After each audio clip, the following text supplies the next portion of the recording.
Good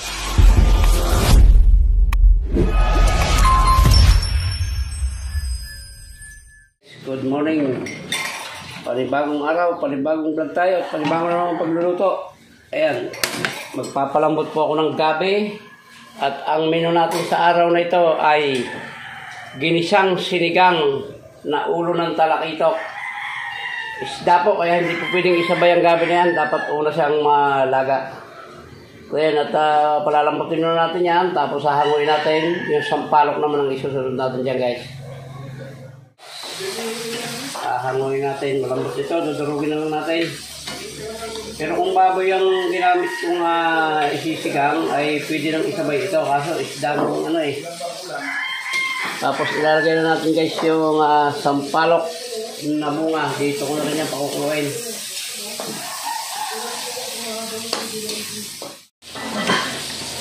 Yun na, guys. Ayos na ito. Dudurugin lang natin yan at saka sasalain. Ayan. Maya at mag-uumpisa na tayong maggisa.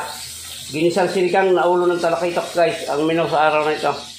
Start tayo ng paggigisa. Lalagyan natin ang kaunting luya at isda po itong ating iluluto. Ganyan po talaga yung pagluto ng ginisang sinigang. May kaunting luya. Lalagyan natin ang kaunting pampaanghang at bawang. Yun, no? Sabay na natin itong ating kamatis at sibuyas. Parang labo-labo na yan. Yan natin, guys, na medyo matunaw yung kamatis o madurog. Siyempre, para mabilis madurog, ay papatakan natin patis yan.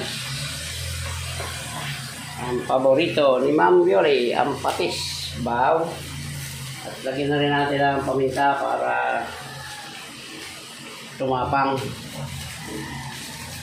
Yun, no? Tunawin lang natin ng konti, guys. Ano lang natin ng konti, palambutin lang natin yung kamate.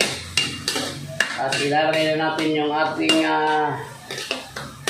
ulo ng talakitok. Ang napili kong isda sa araw na ito, guys. At hindi masyadong malansa ito.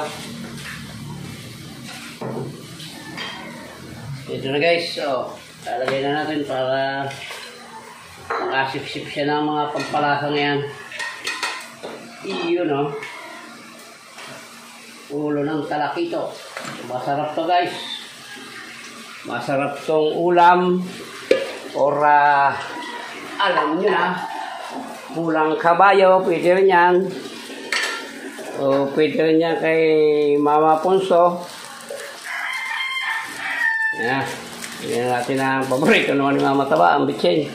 So, yan, tatakpan muna natin yan, guys. At, para maano niya yung lasa. Bago natin yan sabawan at bago natin ilagay yung sampalok. Ayan, guys, lalagay na natin yung pinalambot kong gabi. Yan. Lambot na to, guys. Ano na siya? Oh. Mamaya-maya natin na sasabawan. Ito na, guys. Sasabawan na natin. Maaga pa, guys. Hindi pa akong nagsasayang kaya walang hugas-bigas. Tama na yan. Yan, okay na muna yan. At may tubig pa naman yung ilalagay nating sampalok. Ang dami, guys. Ako lang mag-isa kakain ito. Masarap sana yung may miso. Wala pong mabiling miso rito sa Bicol. Hindi, yun na, guys. Puno na. Puno na. Lalagyan yung papaya dyan. Yan na, oh. Lalagyan natin yung sili at yung pechay para hindi madurog yung isda.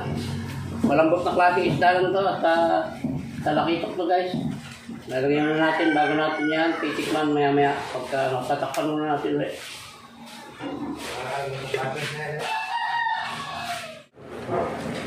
Iyon. Lanta na, guys. Pwede natin lagay ang sampalok dyan. Pinanong na to, guys. Oh. Kinala ko na. Para puro na lang siyang sabaw. Dumami rin nga ang sabaw bandang huli. Okay lang yan para maraming mahigop. Pwedeng ulam, pwedeng tanpolots. Ayan, papakuloy na ito guys at titikman natin pagkulo. Ang dami na tuloy ng sabaw pero okay lang yan. Marami naman yung sampalok na ginamit ko. Kumukulo na. Titikman na natin yung kanyang asim at alat at siyempre ang rinamnam. Ito na.